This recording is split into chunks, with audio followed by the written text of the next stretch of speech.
ನಮಸ್ತೆ ಸ್ನೇಹಿತರೆ, ಇವತ್ತು ನಾವು ಪ್ರಥಮ BA ಪ್ರಬಂಧ ಮತ್ತು ಆಡಳಿತ ಕನ್ನಡದ ಪುಸ್ತಕದಲ್ಲಿ ಈಗಾಗಲೇ ಆಡಳಿತ ಕನ್ನಡದಲ್ಲಿ ಅಭ್ಯಾಸವನ್ನು ಆರಂಭಿಸಿದ್ದೇವೆ.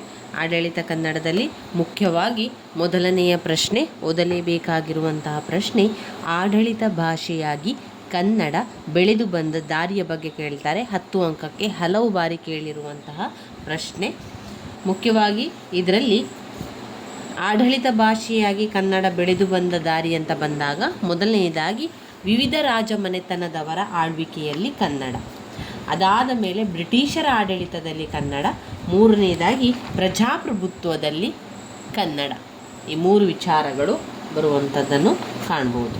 ಇನ್ನು ನಾವು ಓದಲೇಬೇಕಾಗಿರುವಂಥ 10 ಅಂಕದ ಪ್ರಶ್ನೆ ಮತ್ತು 5 ಅಂಕದ ಪ್ರಶ್ನೆ, ಆಡಳಿತ ಕನ್ನಡದ ಸಾಮಾನ್ಯ ಸ್ವರೂಪ ಲಕ್ಷಣಗಳು.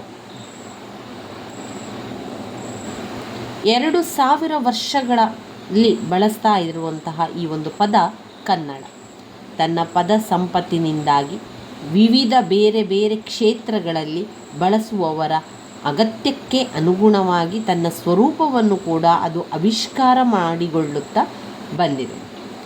ಈಗಾಗಲೇ ವಿವಿಧ ರಾಜಮನೆತನಗಳ ಆಳ್ವಿಕೆಯ ಕಾಲದಲ್ಲಿ, ಬ್ರಿಟಿಷರ ಕಾಲದಲ್ಲಿ ಆಡಳಿತದಲ್ಲಿ ಬಳಕೆಯಾಗುತ್ತಿದ್ದ ಕನ್ನಡದ ರೂಪಲಕ್ಷಣಗಳನ್ನು ಕೆಲವು ಶಾಸನ ಪತ್ರಗಳ ಮಾದರಿಗಳಲ್ಲಿ ನಾವು ಕಂಡಿದ್ದೇವೆ. ಆಯಾ ಕಾಲದ ಜನಸಮುದಾಯದ ದಿನಚರಣೆ ಈಗ ಪ್ರತಿ ದಿವಸ ಆಡುವಂತಹ ಭಾಷೆಯ ಸ್ವರೂಪಕ್ಕೆ ಹೊಂದಿಕೊಂಡೇ ಆಡಳಿತ ಕನ್ನಡ ತನ್ನ ಶಿಷ್ಟ ರೂಪವನ್ನು ಪಡೆದುಕೊಳ್ತದೆ.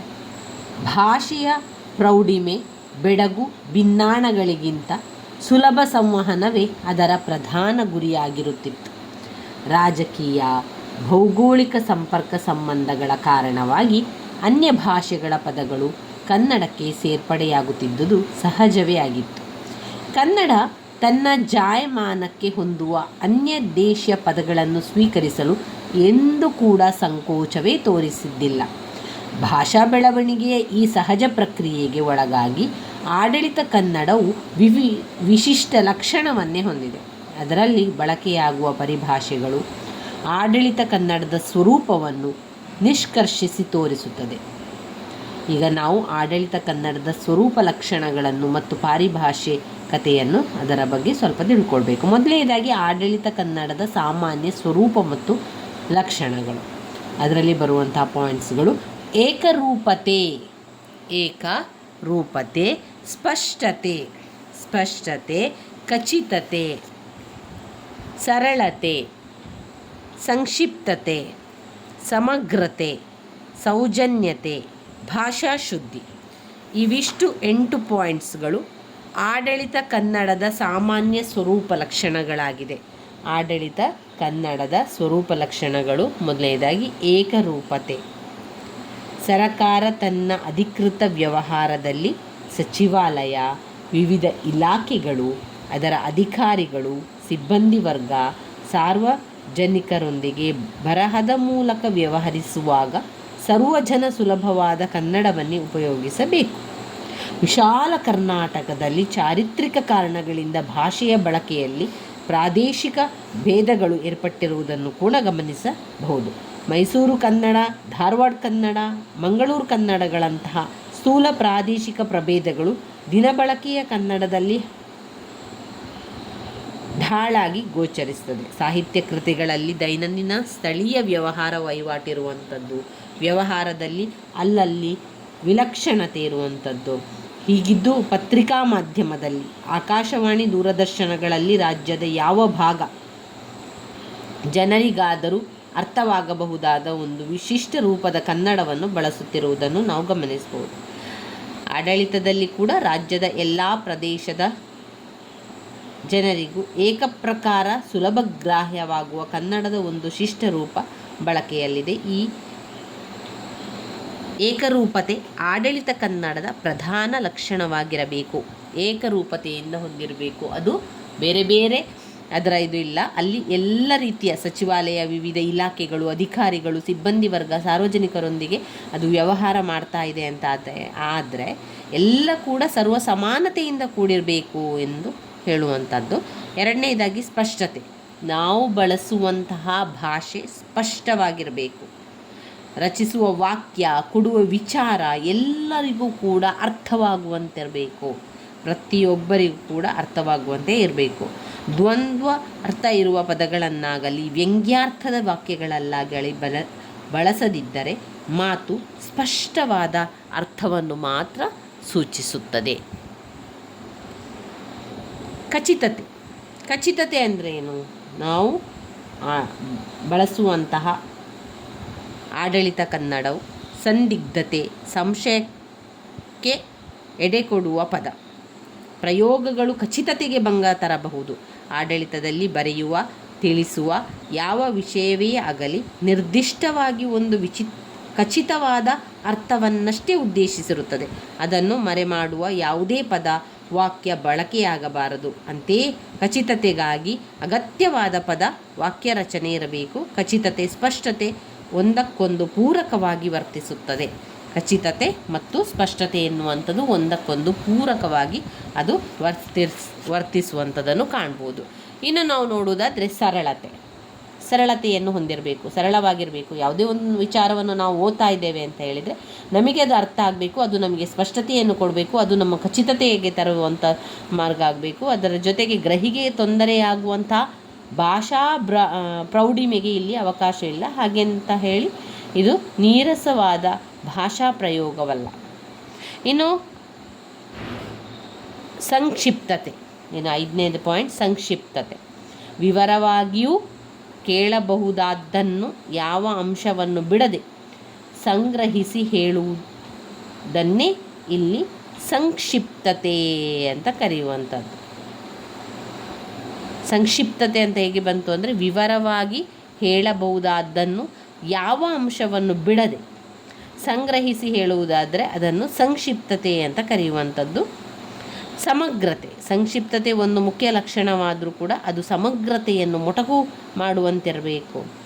ಒಂದು ಪತ್ರ, ಒಂದು ವರದಿ, ಒಂದು ವಿವರಣೆ ಸ್ವಯಂ ಪೂರ್ಣವಾಗಿರಬೇಕೆನ್ನುವುದೇ ಸಮಗ್ರತೆ. ಅಥವಾ ಭಾಷಾ ಬಳಕೆಯಲ್ಲಿ ಏನನ್ನೂ ಹೇಳದೆ ಬಿಟ್ಟಿದೆ ಎನ್ನುವ ಅಭಿಪ್ರಾಯ ಮೂಡುವಂತೆ ಅದು ಸಮಗ್ರವಾಗಿರಬೇಕು. ಸಮಗ್ರತೆಗೆ ಎರವಾಗದ ಸಂಕ್ಷಿಪ್ತತೆಯನ್ನೇ ಈ ಒಂದು ಲಕ್ಷಣವು ಹೇಳುವಂಥದ್ದು. ಇನ್ನು ಸೌಜನ್ಯ, ಆಡಳಿತದಲ್ಲಿ ವಿವಿಧ ನಿಷೇಧಗಳು, ಅಧಿಸೂಚನೆ ಇತ್ಯಾದಿಗಳನ್ನು ರಚಿಸುವಾಗ ಯಾವುದೇ ವ್ಯಕ್ತಿನಿಷ್ಠ ಭಾವಾವೇಶಗಳಿಗೆ ಅವಕಾಶವಿರುವುದಿಲ್ಲ. ಇಲ್ಲಿ ಅವರು ವಸ್ತುನಿಷ್ಠತೆ ಇರಬೇಕು. ವಸ್ತುನಿಷ್ಠ ಪಾತಳಿಯಲ್ಲಿ ವ್ಯಕ್ತಿ ಸಂಬಂಧಗಳ ಘನತೆಯನ್ನು ವ್ಯಕ್ತಪಡಿಸುವ ಸಜ್ಜನಿಕೆಯದಾಗಿರಬೇಕು ಎನ್ನುವುದಕ್ಕೆ ಸೌಜನ್ಯ ಎನ್ನುವ ಲಕ್ಷಣ ಹೇಳ್ತದೆ. ಆರೋಪ ಮಾಡುವಾಗ ಮಾಡಿದ ಅಪರಾಧವನ್ನು ತಿಳಿಸಬೇಕಾದಾಗಲೆಲ್ಲ ಕೂಡ ಈ ಒಂದು ಲಕ್ಷಣವೇ ನಮ್ಮ ಗಮನಕ್ಕೆ ಬರುವಂಥದ್ದು, ಸೌಜನ್ಯ. ನಂತರ 8ನೆಯ ಪಾಯಿಂಟ್ ಭಾಷಾ ಶುದ್ಧಿ. ಆ ಒಂದು ಭಾಷೆಯನ್ನು ನಾವು ಬಳಸ್ತಾ ಇದ್ದೇವೆ ಅಂದ ಮೇಲೆ ಭಾಷೆಯನ್ನು ವ್ಯಾಕರಣ ದೋಷಗಳಿಲ್ಲದಂತೆ ನಾವು ಬಳಸಬೇಕು. ಶಬ್ದಗಳನ್ನು ಕಾಗುಣಿತ ದೋಷಗಳಿಲ್ಲದಂತೆ ಅದನ್ನು ಬರೀಬೇಕು. ಅದರಲ್ಲಿ ಅಲ್ಪಪ್ರಾಣ, ಮಹಾಪ್ರಾಣಗಳ ವ್ಯತ್ಯಾಸದಿಂದ ಅರ್ಥವೇ ಬದಲಾಗುವ ಸಂದರ್ಭಗಳು ಕೂಡ ಇರ್ತದೆ. ಹ್ರಸ್ವ, ದೀರ್ಘ, ಒತ್ತಕ್ಷರದ ಬಳಕೆ, ಶಬ್ದಗಳ ಶುದ್ಧಾಶುದ್ಧ ರೂಪಗಳ ಪರಿಜ್ಞಾನವಿರಬೇಕು. ಲೇಖನ ಚಿಹ್ನೆಗಳನ್ನು ಎಲ್ಲೆಲ್ಲಿ ಬಳಸಬೇಕು, ಎಲ್ಲೆಲ್ಲಿ ಯಾವ ಚಿಹ್ನೆ ಬಳಸಬೇಕೆಂಬ ಬಗ್ಗೆ ಸ್ಪಷ್ಟ ತಿಳುವಳಿಕೆ ಕೂಡ ಬೇಕು. ಇವಿಷ್ಟು ಆಡಳಿತ ಕನ್ನಡದ ಸಾಮಾನ್ಯ ಸ್ವರೂಪ ಲಕ್ಷಣಗಳಲ್ಲಿ ಬರುವಂತಹ ಪಾಯಿಂಟ್ಸ್ಗಳು. ಮತ್ತೊಮ್ಮೆ ಆ ಪಾಯಿಂಟ್ಸ್ಗಳನ್ನು ನೋಡ್ತಾ ಹೋಗ. ಏಕರೂಪತೆ, ಸ್ಪಷ್ಟತೆ, ಖಚಿತತೆ. ಏಕರೂಪದಿಂದ ಹೊಂದಿರಬೇಕು. ಅದು ಎಲ್ಲ ಕಡೆ ಕೂಡ ಒಂದೇ ರೂಪತೆ, ಅದು ಒಂದೇ ರೀತಿಯಲ್ಲಿ ಅದನ್ನು ಬರೀಬೇಕು. ಈಗ ಒಂದು ಪತ್ರವನ್ನು ಬರೆಯುವುದಾದರೂ, ಒಂದು ವ್ಯವಹಾರದ ಬಗ್ಗೆ ತಿಳಿಸುವುದಾದರೂ ಕೂಡ ಎಲ್ಲ ಒಂದೇ ರೀತಿಯಲ್ಲಿರಬೇಕು. ಏಕರೂಪತೆಯಿಂದ ಕೂಡಿರಬೇಕು. 2 ಸ್ಪಷ್ಟವಾಗಿರಬೇಕು. ನಾವು ಬರೆದಿರುವಂಥ ವಾಕ್ಯಗಳು ಅವರಿಗೆ ಅದು ಸ್ಪಷ್ಟತೆಯನ್ನು ಕೊಡಬೇಕು. 3 ಖಚಿತತೆ, ಅದು ಖಚಿತವಾಗಿರಬೇಕು ಎನ್ನುವಂಥದ್ದು. ಸರಳತೆ, ನಾವು ಬಳಸುವಂತಹ ಪದಪ್ರಯೋಗಗಳು ತುಂಬ ಸರಳತೆಯಿಂದ ಕೂಡಿರಬೇಕು. ಆಮೇಲೆ ಸಂಕ್ಷಿಪ್ತತೆ, ಸಮಗ್ರತೆ, ಸೌಜನ್ಯ, ಭಾಷಾ ಶುದ್ಧಿ. ಇವಿಷ್ಟು ವಿಚಾರಗಳು ಬರ್ತದೆ.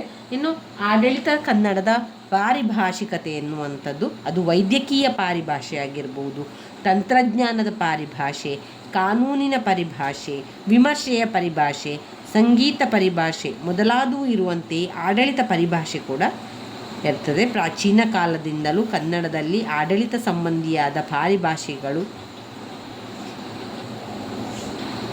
ಬಳಕೆಗೆ ಬಂದಿರುವುದನ್ನು ವಿವಿಧ ರಾಜಮನೆತನದ ಆಳ್ವಿಕೆಯ ಕಾಲದಲ್ಲಿ ದೊರೆತಿರುವ ಶಾಸನಗಳಲ್ಲಿ, ಇತರ ದಾಖಲೆಗಳಲ್ಲಿ ಈ ಒಂದು ವಿಚಾರಗಳನ್ನು ಗಮನಿಸಬಹುದು.